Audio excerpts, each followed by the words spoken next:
Hello दोस्तों, मेरा नाम है सुबेक आर्या और आप देख रहे हैं ओनली 10, जिसमें आप सभी का स्वागत है।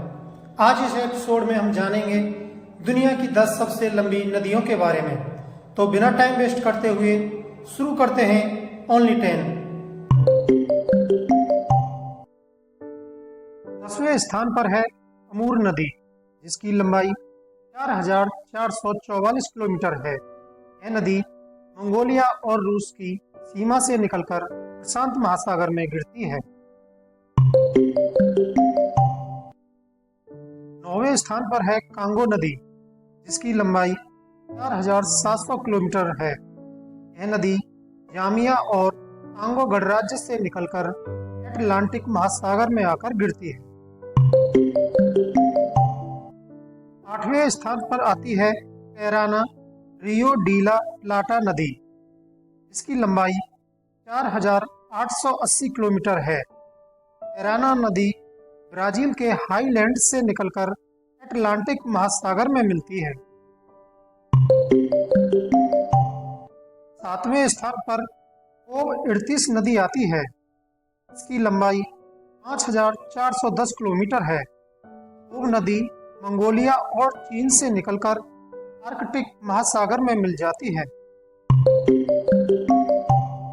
8वें स्थान पर आती है पीली नदी, जिसे वांग हे भी कहते हैं। पीली नदी की लंबाई 5,464 किलोमीटर है। यह नदी तिब्बत के पठार से निकलकर चीन के बोहाई सागर में मिल जाती है।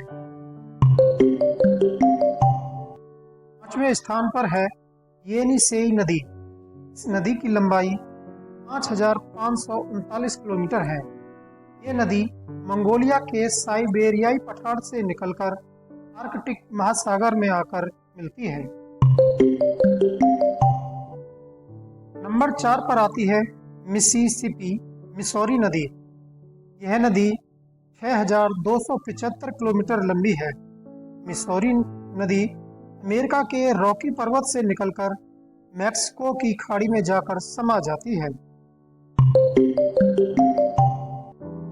तीसरे स्थान पर है यांगत्जे नदी। इसकी लंबाई 6,300 किलोमीटर है। यांगत्जे नदी तिब्बत के ग्लेशियर से निकलकर पूर्वी चीन सागर में मिल जाती है। दूसरे स्थान पर अमेजन नदी का नाम आता है। यह नदी 6,400 किलोमीटर लंबी है। अमेजन नदी पेरू के इंडीज पर्वत से निकलकर अटलांटिक महासागर में समा जाती है।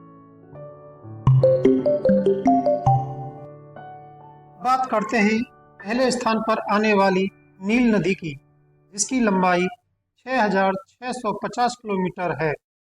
नील नदी पूर्वी अफ्रीका के विक्टोरिया झील से निकलकर भूमध्य सागर में मिल जाती है।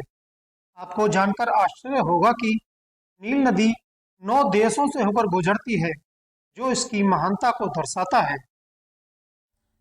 तो दोस्तों, ये थी दुनिया की 10 सबसे लंबी नदियां, जो मानव जीवन के लिए बहुत उपयोगी हैं।